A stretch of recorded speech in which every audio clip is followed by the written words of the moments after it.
सूरतुज़्ज़ारियात। ज़ारियात वो हवाएं कि जो ज़मीन से गर्द व गुबार उठा देती हैं या ज़मीन से मसलन बुखारात की शक्ल में, वेपर्स की शक्ल में पानी को ऊपर ले जाती हैं। वो हवाएं कि जो चीज़ों को ऊपर की तरफ उठाती हैं। सूरतुज़्ज़ारियात आगाज़ से तर्जुमा। रहमान व रहीम अल्लाह के नाम से।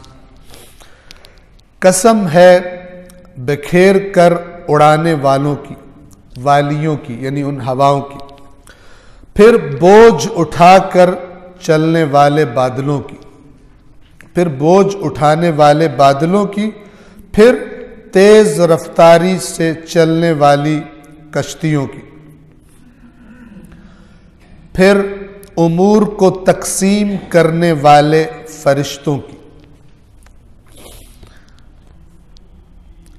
जिस बात का तुमसे वादा किया जा रहा है वो यकीनन सच है और जज़ा का दिन यकीनन वाक़े होकर रहेगा। यानी इन चीज़ों की कस्में खाई हैं। ये जो कस्में खाई गई हैं, आप देखिए जो हवाएं काम करती हैं उनकी तरफ तवज्जो दिलाइए। फिर वो जो बादल हैं, आप तसव्वुर करें कि बादलों का कि जो अगर उनमें कोई जाकर कूद पड़े तो वो कोई ठोस चीज़ नहीं होती, लेकिन जब वो पानी गिराते हैं नीचे ज़मीन की तरफ, उस पानी का अगर वज़न किया जाए तो इंसान ताज्जुब में करेगा इतना वज़न एक ऐसी चीज़ ने कि जो हाथ में पकड़ो तो हाथ में भी नहीं आती, कैसे उसने उठाया। और आप अगर इस सिस्टम को आप माइनस कर दें कि समंदरों से और दरियाओं से बादल उठते हैं और वो फिर बिखर जाते हैं और जहाँ पर खुदा का हुक्म होता है वो बरसते हैं, तो इस पर कितना दारो मदार है इंसानों की ज़िंदगियों का। बाज़ तो इलाके ही ऐसे हैं जहाँ फसलें भी डिपेंड करती हैं फ़कत बारिशों पर और कोई उनके पास रास्ता नहीं होता था फसलों के पानी देने का। अगर ये रुक जाए,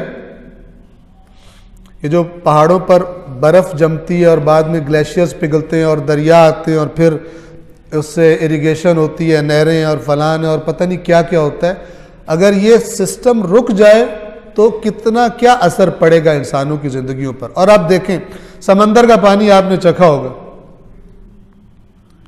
तो समंदर का जो पानी है वो पिया नहीं जा सकता, लेकिन उसी पानी को अल्लाह ताला ऐसे फ़िल्टर करता है बेहतरीन तरीके से कि वो बिल्कुल साफ़ और मीठा और शफाफ हो जाता है। हाँ, हमने जो अगर ज़मीन के इस एटमॉस्फेयर में, माहौल में बहुत ज़्यादा धुआं कर दिया हो तो शुरू में उसको धोने को टाइम लगता है, बारिश भी कभी कभी काली हो जाती है, ठीक है। तो लेकिन जो अल्लाह का सिस्टम है वो बिल्कुल साफ करके पानी को अंदर से नमक वमक सब फिल्टर करके तो वो ज़मीन पर पानी को नाजिल करता है। और इस पर कितना दारो मदार है, जो ज़्यादा इस शोबे से ताल्लुक़ रखते हैं वो बता सकते हैं, और जो मसलन जिन्होंने पढ़ा है कैसे वेपर्स उठते हैं और क्या होता है और किस तरह बादल बनते हैं, तो खुदावंद आलम बेहतर जानता है। और इसी पानी को अगर वो बना दे, एक तो नरम बर्फ़ होती है और एक ओले होते हैं, तो वो इन्हीं से सर भी तोड़ सकता है लोगों के, और बड़ी बड़ी कीमती गाड़ियों के शीशे और उनके बोनट और सब कुछ तोड़ सकता है, ठीक है। बाज़ जगहों पे आपने देखे होंगे कि वो इतने ज़ोर की बर्फ़ वो पड़े कि बंदे भी बाहर नहीं निकल सकते, और जो उनकी गाड़ियाँ वगैरह और चीज़ें खड़ी हुई हैं वो सारी उसने तोड़ फोड़ के रख दी। और वो चाहे तो जैसे कौम लूत पर उसने पत्थर बरसा दिए थे, वो चाहे तो पत्थर भी बरसा सकता है। खुदा ने कैसा निज़ाम रखा है, ये जो शहाब साकिब जिसे कहते हैं, जो आते हैं स्पेस में से ज़मीन के मदार में दाखिल होते हैं, अल्लाह ने ऐसा हिफाजती सेटअप बनाया कि वो रगड़ खाते हैं हवा से और जल के राख हो जाते हैं, लेकिन जब वो चाहे बग़ैर जलाए भी उनको ज़मीन पर गिरा सकता है, पत्थरों की बारिश भी खुदावंद आलम कर सकता है। तो बहरहाल ये इस अपनी कुदरत के अजीम निज़ाम जो चल रहे हैं, अल्लाह उनकी तरफ इशारा करके क्या फरमाना चाहता है कि ये जिसने बनाया है, जब उसने तुम्हें कहा है कि वो क़यामत बर्पा करेगा तो फिर जान लो कि क़यामत वाक़ई हो के रहेगी। जिसने ये निज़ाम बनाया है, ये इतना बड़ा निज़ाम उसने बेहुदा नहीं बनाया, बातिल नहीं बनाया कि आओ 4 दिन मौज करो, जानवरों की तरह चरो, वॉशरूम जाओ, अफजाइश नस्ल करो, मौज मस्ती करो और मर जाओ, और बस अल्लाह ने इसलिए बनाया कि इसलिए नहीं बनाया। इसी आयत के एंड में वमा खलक़तुल जिन्न वल इंसा इल्ला लियअबुदून, मैंने खल्क़ ही नहीं किया इंसानों और जिन्नों को मगर इसलिए कि मेरी इबादत करें। और मैं माना बताऊंगा कि इबादत का मतलब ये नहीं है कि अल्लाह ने कहा 24 घंटे नमाज ही पढ़ते रहो और 24 घंटे तस्बीह पकड़े रखो। मुराद ये कि जहां जाओ मुझसे कनेक्टेड हो, फिर तुम्हारा रिज़्क ढूंढना भी इबादत, फिर तुम्हारा स्कूल जाना भी इबादत, फिर तुम्हारा यूनिवर्सिटी जाना, नौकरी करना, सब इबादत, क्योंकि तुम मेरे हो, मेरे बन गए, मेरे बंदे हो। और ये जो खास इबादत है ये तो ट्रेनिंग के लिए, या अगर भूल गया तो आके जरा पता चल जाए कि मैं तो असल में अल्लाह का हूं। खराबियां कर दी हैं तो एक दफा जहन की दुनिया की मसरूफियात छोड़े और अल्लाह के सामने आ जाए। इस कदर ज़बरदस्त अल्लाह तबारक व तआला ने इंसान की नसीहत का बंदोबस्त किया। तो कसम है बिखेर कर उड़ाने वाली हवाओं की, फिर बोझ उठाने वाले बादलों की, फिर सबक रफ्तारी से चलने वाली कश्तियों की। इसी कश्तियों में आप कश्तियों को आप देखें किस तरह इंसान के फ़ायदे की बात है इनमें। और फिर उमूर को तकसीम करने वाले फरिश्तों की। फरिश्तों को अल्लाह ने उमूर सौंपे और वो पूरी ईमानदारी से बगैर किसी अपने इख्तियार के, ये जो है ना फरिश्ते, अल्लाह ने कहा कि ये फरिश्ते ये करते हैं, फरिश्ते रूह कब्ज करते हैं, ये फरिश्ते अपने इख्तियार से नहीं करते। खुदा कहता है करो, ये कहता है करो भी, हम मजबूर हैं। और हमें समझाने के लिए अल्लाह ने भी कहा कुन फयकून। फरिश्ते ये नहीं है कि फरिश्तों को अल्लाह कहता फिर आगे उनका मूड आए तो कर दिया, देखा कि बड़ा उधर तो इमरजेंसी पड़ी हुई, अभी इसको नहीं मारना, चलो थोड़ा टाइम दे दो ना। यफ़अलून मा युअमरून, जो अमर किया जाता है वो कर देते हैं। फरिश्ते खुदा के अमर से हट के अपने इख्तियार से कुछ नहीं करते, ठीक है। इख्तियार सिर्फ अल्लाह का है, मालिक सिर्फ अल्लाह है, अमर करने वाला सिर्फ अल्लाह तबारक व तआला ज़ात, अल्लाह तबारक व तआला की ज़ात है। और ये जो है ना कुलिल्लाहुम्मा मालिकल मुल्क, ए रसूल कह दीजिए ए अल्लाह, ए बादशाहत के मालिक, तो तिल मुल्क मन तशा, जिसे तू चाहता है बादशाह दे देते, व तंज़िउल मुल्क मिम्मन तशा, जिससे तू चाहता है छीन लेता है। इसका मतलब नहीं, इस माना में नहीं है कि यजीद को अल्लाह ने खुश होकर, मसलन अल्लाह चाहता है कि यजीद बन जाए, खुदा ने आजमाइश की है, कोई कल्परेट चीटिंग से अगर बैठ जाए तो बैठ जाए, ठीक है। लेकिन फिर खुदा जब मोहलत तमाम करता है, फिर वो फिरौन हो, नमरूद हो, फिर वो यजीद हो, कोई उसकी गर्दन तोड़ देता, फिर उसको लोगों के लिए इबरत बना देता। वह तंज़िउल मुल्क मिम्मन तशा, जिससे चाहे तू मुल्क को खींच ले वापस, वह तो इज्जु मन तशा, जिसे चाहे अजीज बना दे, इज्जत दे दे, वह तो दिल्लु मन तशा, जिसे चाहे। ये तौहीद है, तौहीद है। शरीक करने का मरज ये बड़ा खतरनाक मरज है। जो कुरान बयान ही अल्लाह की शान, अल्लाह अपनी शान बयान करता है। आप नहजुल बलागा पढ़ें, नहजुल बलागा पढ़ें, मौला कायनात किस तरह खुदा की हमदो सना करते हैं, किस तरह बयान करते हैं। पहले खुतबे में अल्लाह ने यूं खल्क किया, अल्लाह ने यूं किया, और ये बेहुदा लोग आके कहते हैं मौला ने किया। और कितनी अजीब बात है, कुरान करीम, नहजुल बलागा, सहीफा कामिला, इधर कौम फटकने को तैयार ही नहीं है और इन दीन फरोशों की लगवियात सुनने के लिए तैयार है। आप देखें ना, इमाम सज्जाद को मैं रो रहा हूं, बहुत मजलूम है, और एक किताब है, पढ़ उसको भी। रो रहे तो जो इमाम सज्जाद तुम्हें हदिया देकर गए हैं, सहीफा सज्जादिया, कि जो आला तरीन किताब तौहीद है, बंदा किस तरह अल्लाह से कलाम करे, किस तरह मांगे, उधर फटकते ही नहीं। हत्ता कि सहीफा कामिला इतना मजलूम है, अहले बैत मजलूम, यह किताब भी मजलूम, कि इसकी दुआएं पढ़ने का रिवाज ही नहीं है। इस सहीफा कामिला के दुआएं पढ़ने का रिवाज ही नहीं है। आप तवज्जो करें, मैं आपको बताया था शायद, ये जो मौलाना इसहाक साहब थे फैसलाबाद वाले, खुदा उन पर रहमत करे, ये आखिरी जो इनका हज था, जिसके बाद वापस आके फौत हो गए थे, वहां मैं इनसे मिलने गया तो मुझे कहते हैं, ये देखो हैदर भाई, मेरे पास शियों की किताब है दुआओं वाली, मैं ये दुआएं पढ़ता हूं। अपने काफिले वालों के सामने कह रहे थे अहले सुन्नत, शियों ने पढ़ी कोई ना हो, कोई तकलीफ है, कोई मुसीबत आ गई है, देखे फहरिस्त सहीफा सजादिया की, जब इमाम पर सख्त वक्त होता था ये दुआ करते थे, जब तौबा के लिए ये दुआ करते थे, जब अपने वालिदैन के लिए यूं दुआ करते थे, इस हालत में ये दुआ करते थे, और फिर जाके पीरों से तवीज गंडे ले रहे हो। इमाम सज्जाद से बड़ा कौन पीर है? कुरान मजीद से बड़ा कौन पीर है? काले जादू, पीले जादू, टोटके करवा रहे, खुदा की सजा है ये। जिस कौम को अल्लाह ने कुरान दिया हो, जिस कौम को अल्लाह ने नहजुल बलागा जैसे मौला कायनात के खुतबात दिए हो, जिस कौम को सहीफा सजादिया दिया हो, वो इन तीनों के करीब ही ना फटके। आप खुद बता दें इंसाफ से, कितने हम लोग ये पढ़ते हैं? अपने गिरबान में झांक के हर कोई देखे कितना हम ये पढ़ते हैं, कितना अपने बच्चों को एहतमाम करते हैं। बेहतरीन दीन, खूबसूरत तरीन दीन इन तीनों किताबों के पढ़ने से, बाकी चीजें बाद में आती हैं। आप कुरान पढ़े पूरा, नहजुल बलागा उठाएं, आप कहेंगे इसी अल्लाह का नुमाइंदा ऐसी बातें कर सकता है। यही अल्लाह जो कुरान वाला है, ये हकीकतन हक्कन उसी का नुमाइंदा है। इसकी बातें बिल्कुल वही है जो हमने यहां पढ़ी है। आप सहीफा सजादिया उठाएंगे, हर लाइन पे आपका दिल, अगर आपको कुरान पता है तो हर दूसरी लाइन पे आपका दिल गवाही देगा, ये वही बात है जो मैंने कुरान में पढ़ी है। वो अल्लाह ने बंदे को बताई थी, अब बंदा उन्हीं अल्फाज से अल्लाह को पुकार रहा है। इसको छोड़कर इमाम सज्जाद क़यामत के दिन पूछेंगे, आप भी मेरी शफाअत के तालिब, मेरा सहीफा पढ़ा था कि नहीं पढ़ा था? उसके बाद कौन सा खतीब आएगा,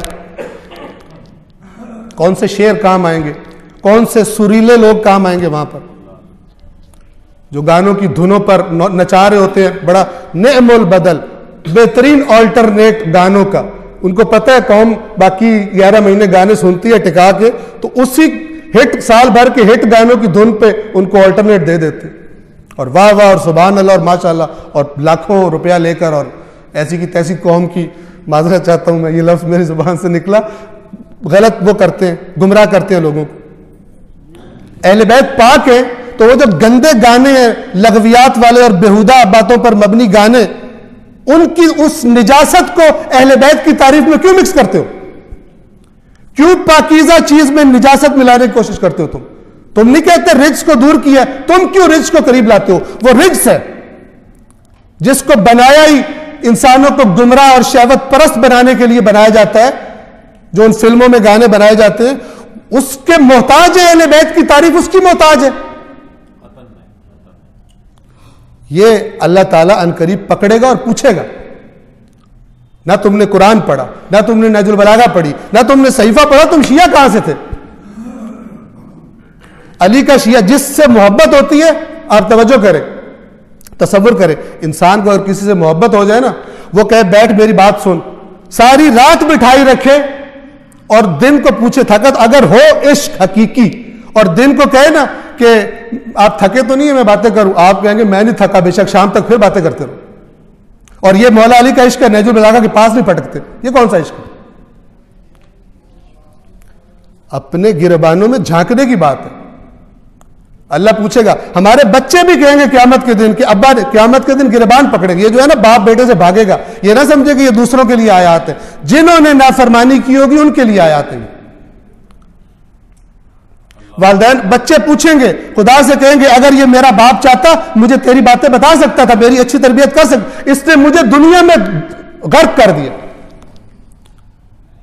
इसने मुझे तुझसे दूर किया, ये जिम्मेदार है। ये जो कुरान की आयत है ना सूरह तकवीर में, व इज़ल मौऊदतु सुइलत, जब जिंदा दरगोर कर दी जाने वाली लड़की से पूछा जाएगा, बिअय्यि ज़ंबिन क़ुतिलत, बता तुझे किस जुर्म में कत्ल किया गया था, तो वो कहेगी ना कि मेरा क्या कसूर था, मैं तो, तूने मुझे इसके घर पैदा किया, इस जालिम ने मुझे दफन किया था। उस दिन वो बाप की सिफारिश नहीं करेगी। उस दिन ये भी कि जिसको हम, जिन बच्चों को इस जदीद तहजीब के अंदर गर्क कर रहे हैं और उनको दुनिया परस्त बना रहे हैं और दीन नहीं सिखाते, वो भी, उनसे भी पूछा जाएगा क्यों तू गुमराह हुआ, वो कहेगा अब्बा ने किया, अब्बा मेरा पक्का दुनिया परस्त था, वैसे मौला मौला करता था लेकिन था दुनिया का बंदा। इसने मुझे नहीं कुरान सिखाया, इसने मुझे नहजुल बलागा नहीं पढ़ाई, इसने मुझे सहीफा कामिला नहीं पढ़ाया, मेरा बेड़ा गर्क कर दिया। उस वक्त जाके यूनिवर्सिटी ऑफ कैम्ब्रिज की डिग्री देकर शफात कराइएगा कैम्ब्रिज के वाइस चांसलर से। उस दिन उसकी शफात भी उसकी होगी जो दुनिया में अटैच रहा है उनसे। ये दीन जो है ना, अल्लाह फरमाता है, वो जो यहूदी कहते थे हमारे अलावा जन्नत में कोई नहीं जाएगा, ईसाई कहते थे हमारे अलावा जन्नत में कोई जाए, अल्लाह ने फरमाया तिल का अमानियुहुम, ये इनकी आरज़ूएं। ए रसूल इनसे कहिए हातु बुरहानकुम इन कुंतुम सादिकीन, अगर सच्चे हो अपनी दलील लेके आओ, यानी झूठ बोलते हो तुम। फिर फरमाया जन्नत में वो जाएगा जो खुदा के आगे झुक जाता है, जो खुदा ने जो काम कहे वो काम करता है। तुम्हारी आरज़ू और तुम्हारे उनके भी दीन फरोश, अल्लाह ने बताया हुआ बात फिर बहुत लंबी हो जाएगी, गुजर चुकी है कि जब वो देखते हैं कि ये किताब से दूर हो गए, फिर वो दीन फरोश तहरीफ करके दीन बताने वाले, पैसे खाने वाले, कुरान ने बताया वो आ जाते हैं। फ़वैलुल लिल्लज़ीना यक्तुबूनल किताब बिअयदीहिम सुम्मा यक़ूलूना हाज़ा मिन इंदिल्लाह लियश्तरू बिही समनन क़लीला। मौत है और अजाब है उनके लिए जो अपने हाथ से किताब लिखते हैं और फिर कहते हैं ये अल्लाह की तरफ से आई है ताकि पैसे खा सके। फ़वैलुल लहुम मिम्मा कतबत अयदीहिम व वैलुल लहुम मिम्मा यक्सिबून। तो मौत और अजाब है इनके लिए जो इन्होंने दीन में तहरीफ की, लिखा अपने पास से, और जो कमाया उसके लिए दूसरा अजाब है, डबल अजाब। ये सवाब नहीं होगा, डबल अजाब है, अपने पास से घड़ कर चीजें और लोगों को गुमराह करना। और कुरान ने सारी बातें खोलकर, अल्लाह तो सब जानता था ना, इसलिए कुरान ने फरमाया इसको पढ़ो, इसमें तुम्हारा जिक्र है। तुम्हारे से गुज़श्ता लोग ने भी यही हरकतें करके गुमराह हुए थे अल्लाह की किताब को छोड़कर। सलवात पढ़िए मोहम्मद व आले मोहम्मद।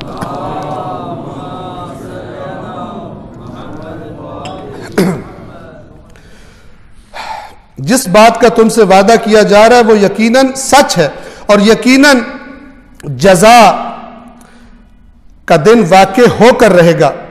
कसम है रास्तों वाले आसमान की, तुम लोग तो यकीनन इख्तलाफ की बातों में पड़े हुए हो। इस कुरान से वही फेरा जाता है जिसे फिरा दिया जाए, ठीक है, यानी जिस पर दूसरों का चक्कर चल जाए। और इस कुरान से, कुरान ने हक बताया, युफकु, ये इफ्क झूठ होता है, और युफकु जिसे झूठ के जरिए जिसका मुंह और तरफ लगा दिया जाए, जिसको फिरा दिया गया, इससे उसको फिरा दिया गया। और कुतिल अल खर्रासून,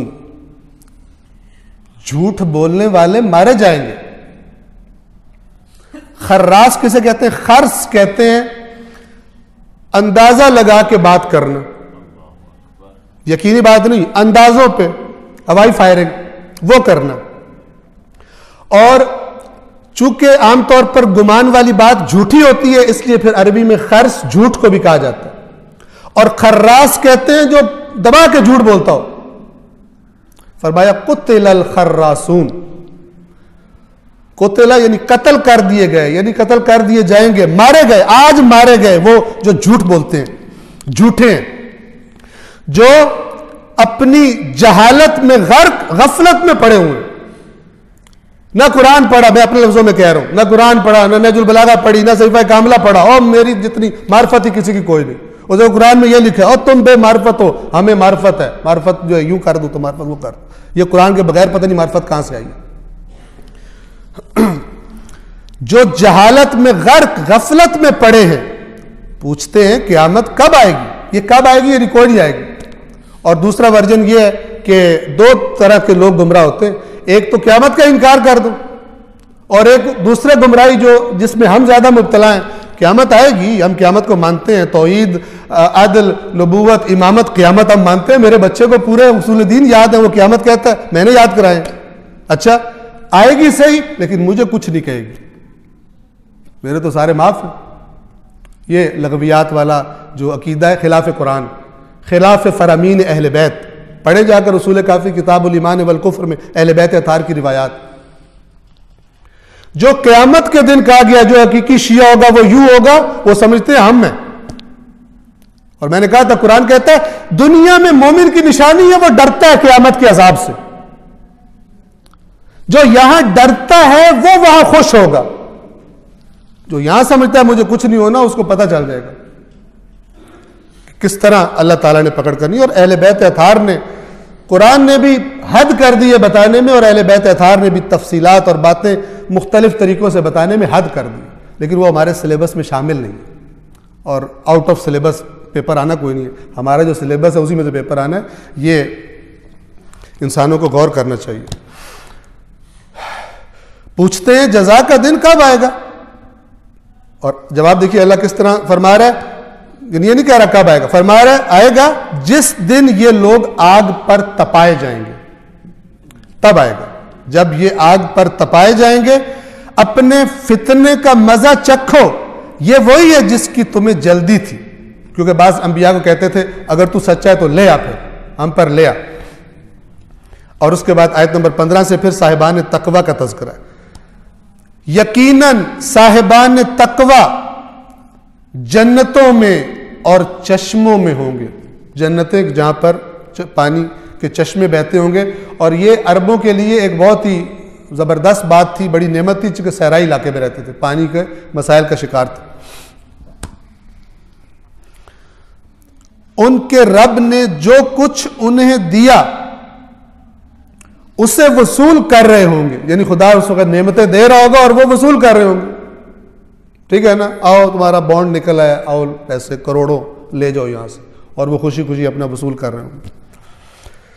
उनके रब ने उन्हें जो कुछ दिया उसे वसूल कर रहे होंगे। क्या थे, अब तवज्जो फरमाए, वो ये लोग यकीनन इस दिन यानी आज के दिन से पहले नेकियां करने वाले थे, मुहसिनीन।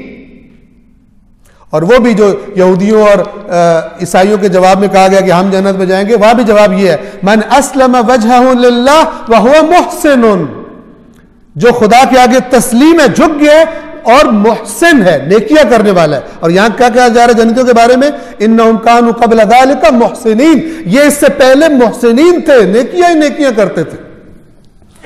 और उन नेकियों में से कुछ फिर गिनवा रहे हैं। वो रातों को कम सोया करते थे, फिल्में देखा करते थे, दोस्तों के साथ बैठकर बाहर डांस किया करते थे, सोया कम करते थे। सोया कम करते थे यानी अल्लाह की इबादत करते थे। इतनी गप्पे लगाई कि फजर की नमाज इन्ना लिल्लाहि व इन्ना इलैहि राजिऊन, अगर पढ़ता भी है फजर की नमाज गई, कुछ ने तो पक्का कर लिया है फजर पढ़नी कज़ा करके। अल्लाह ने कज़ा इसलिए नहीं रखी जानबूझ के छोड़ो कि अगर हो जाए तो एक उसका, वो तो जो गई वो गई। कम सोया करते थे और सहर के औकात में इस्तिग़फ़ार करते थे। ये माफिया मांगते रहते थे अल्लाह से, ये नहीं कि हमें तो होना ही कुछ नहीं, समझते थे हम गुनाहगार, माफिया मांगते थे। कानू मांगा करते थे, दायमन अल्लाह से माफिया मांगते रहते थे। और इनके अमवाल में, इनके पैसों में, इनके अमवाल में मांगने वाले और महरूमों का हक होता था। इन्हें कहते थे मेरा, मेरी मर्जी। जिनको खुदा देता था इनको, इनके अंदर ये बात बैठी हुई थी कि इसमें इन महरूमों का भी हक है। हैं हम ऐसे कि किसी महरूम को देख के लगे कि यार उसका हक मैं खा रहा हूं, बड़ा मुश्किल है। कुरान क्या कह रहा है, हक था इनके अमवाल में, हक हुआ करता था मांगने वाले और महरूम का। महरूम कौन, जो मांगता नहीं है अपनी इज्जत नफ्स की वजह से। और कुरान ने कहा है जाहिल समझता है कि इसे जरूरत नहीं है। कितना खूबसूरत है कुरान, यानी ढूंढो उनको जो नहीं मांगते लेकिन है महरूम और पहुंचाओ उनको। इन्नमल मुमिनून इख्वा, मोमिन भाई भाई आपस में, यह दीन है। कैसा मुआशरा बनता है ऐसे दीन से, खूबसूरत और अमन, एक दूसरे के दर्द बांटने वाले। और हमारा क्या है, दूसरे को छुरा मार के पेट फाड़ दो, अपना तुम्हारा अकाउंट पूरा होना चाहिए। और उनके अमवाल में साइल, सवाल करने वाला, और महरूम के लिए हक होता था। और जमीन में अहले यकीन के लिए निशानियां हैं। और खुद तुम्हारी जात में, यानी जमीन को देखो तो निशानियां हैं अल्लाह की, खुद अपनी जात में गौर करो। अभी जो मैं आपके सामने बैठ के बोल रहा हूं, पता नहीं अरबों खरबों सेल्स कैसे काम कर रहे हैं एक सिंक्रोनाइज होकर। मेरे गले के अंदर अल्लाह ने कितने बेशुमार तार लगाए हैं जो वाइब्रेट करते हैं, और फिर ये हवा को वाइब्रेशन करवाते हैं, और फिर वो हवा अमानत के साथ आपके पर्दों पे जाके कानों के दस्तक देती है, और वो आपके दिमाग को सिग्नल भेजता है और आपको कुछ सुनाई देता है, और तुम्हारे अपने अंदर निशानियां, तुम्हारे अपने अंदर निशानियां। तो क्या तुम देखते नहीं हो? और यहां देखने से मुराद क्या तुम समझते नहीं? अफला तुबसिरून, देखते नहीं हो? और आसमान में तुम्हारी रोजी है, और वो भी जिसका तुमसे वादा किया जाता है। इससे मुराद आसमान से उतरने वाला पानी भी हो सकता है कि जो ऊपर से आता है, और फिर वो खुद अल्लाह ने कुरान में बारिश को भी आसमान कहा है। सूरत नूह में हजरत नूह कहते हैं मैंने बड़ी इनकी मिन्नतें की है, बड़ी तबलीग की, दिन में की, रात में की, छुप के की, एलानिया की, ठीक है। ये अपने कानों में उंगलियां डाल लेते थे, मुझे कहते थे हमारी जान छोड़। वहां पे मैंने नूह फरमाते हैं मैंने इनसे कहा फकुल तुस्तगफिरू रब्बकुम, मैंने इनसे कहा है कि अपने रब से इस्तगफार करो, इन्नहु काना गफ्फारा, वो बहुत ज्यादा मगफिरत करने वाला है। फिर वो क्या करेगा अगर तुम करोगे? युरसिलिस समा, वो आसमान को, अगर तर्जुमा ये किया जाए, आसमान को तुम्हारी तरफ भेजेगा, यानी क्या? पानी बरसाएगा, मिदरारा, मूसलाधार मुसलसल पानी बरसाएगा। वयुमदिदकुम बिअमवालिन व बनीन व यजअल लकुम जन्नातिन व यजअल लकुम अनहारा, तुम्हें बेटे भी देगा, तुम्हें बागात भी देगा, तुम्हारे लिए नहरें भी जारी कर देगा। इस्तिगफार करो अपने गुनाहों से, गुनाहों की वजह से अल्लाह ताला तुम्हें नेमतें देगा। तो आसमान से मुराद एक क्या है? बारिश, और एक आसमान में रिज्क है, जन्नत मुराद हो सकती है, और वमा तुअदून, और जिसका तुमसे वादा किया जाता है। मुराद ये है कि जो ऊपर जन्नतों में रिज्क है, या ये भी हो सकता है कि रिज्क भी है और आसमानों में फिर अजाब भी है। बस आसमान और जमीन के रब की कसम, यकीनन वो इसी तरह बरहक है जिस तरह तुम बातें करते हो। अब मैं बोल रहा हूं ना, आप सुन रहे हैं, अल्लाह फरमा रहा है जिस तरह ये हक है ना, तुम्हें पता है, इसी तरह जो मैं कह रहा हूं वो भी हक है। ये क़यामत का दिन भी आएगा, और ये जो मैंने बातें बताई हैं ये तुम देखोगे इसी तरह जैसे अब मैं आपको देख रहा हूं और आप मुझे देख रहे हैं। और खुदा करे कि उस वक्त हालत बुरी ना हो।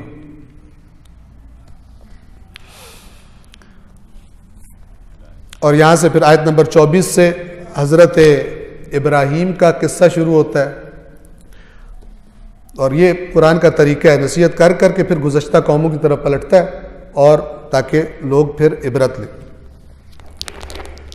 क्या आपके पास इब्राहीम के मुअज़्ज़ज़ मेहमानों की खबर पहुंची है? जब वो उनके हां आए तो कहने लगे सलाम हो। इब्राहीम ने कहा सलाम हो, ना आशना लोग। हजरत इब्राहीम ने पहले नहीं देखे हुए। फिर वो खामोशी से अपने घर वालों के पास गए और एक मोटा बछड़ा ले आए, यानी भुना हुआ बकरा वो लेकर हजरत इब्राहीम ने उनको पेश किया खाने के लिए। फिर उसे उनके सामने रखा, कहा तुम खाते क्यों नहीं हो? उस जमाने में ये एक किस्म की रस्म थी या अलामत होती थी, अगर कोई मेहमान न खाए तो ये इसका मतलब ये होता था कि वो कोई बुरा इरादा लेकर आए, और अगर खा लिया किसी के घर में से तो इसका मतलब था कि ये सही है। अगर नहीं खाता था तो वो जो मेज़बान था वो समझ जाता था कि कोई बात गड़बड़ है। तो हज़रत इब्राहीम ने जो बकरा पेश किया, हमें तो कोई अगर पेश करे अच्छा बंदा ना भी लगता फिर भी खा जाता, तो बकरा तो खाओ ना, बाद में देखी जाएगी कि क्या होता है। तो बहरहाल ये तो ऐसे मजाक की बात थी। उन्होंने पेश किया तो फरिश्ते थे, उनको उसकी ज़रूरत नहीं थी, उन्होंने नहीं खाया। तो आप कहा आप खाते क्यों नहीं? फिर इब्राहीम ने उनसे खौफ महसूस किया, खौफ महसूस किया, कहने लगे, यानी वो फरिश्ते कहने लगे खौफ न कीजिए, और उन्हें एक दाना लड़के की खुशखबरी सुनाई। फरिश्तों ने कहा, फरिश्ते आए तो थे, यानी ये दो काम थे, असल में कौम लूत के अजाब के लिए आए थे, और उससे पहले हज़रत इब्राहीम के पास आए और हज़रत इब्राहीम को फिर खुशखबरी सुनाई। यहाँ पर हज़रत इसहाक की, पहले हज़रत इस्माइल थे, ये हाजरा के, हज़रत हाजरा के पास हज़रत सारा को फिर दोबारा हज़रत इसहाक की खुशखबरी सुनाई थी, क्योंकि हज़रत हाजरा जो थी वो तो जवान थी, ये बूढ़ी थी। जो सारा थी, जो हज़रत इब्राहिम की बीवी थी, ये पहली बीवी, ये बूढ़ी थी।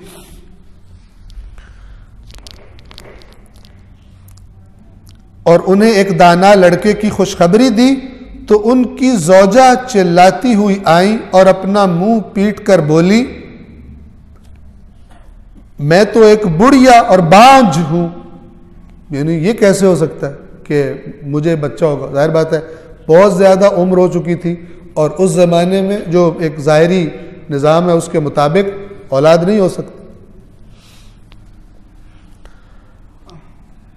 उन्होंने कहा, यानी फरिश्तों ने कहा, तुम्हारे परवरदिगार ने इसी तरह फरमाया है, वो यकीनन हिकमत वाला, खूब जानने वाला है।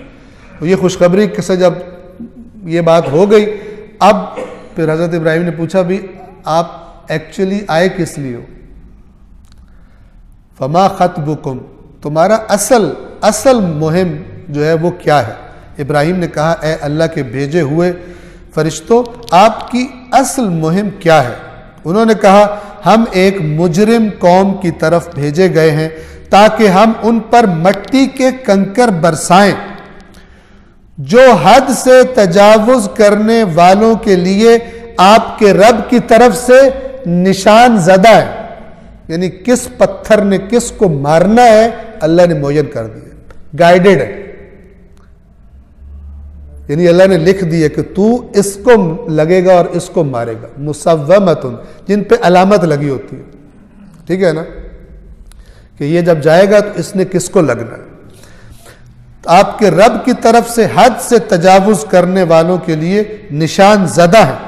बस वहां मौजूद मोमिनीन को हमने निकाल लिया। हज़रत इब्राहिम क्योंकि बहुत नरम, अल्लाह के नबी नरम दिल होते हैं, उन्होंने अब उनको हुआ कि सारे मारे जाएंगे, ठीक है ना, तो उन्होंने कहा कि अगर इतने लोग हों तो आप छोड़ दोगे?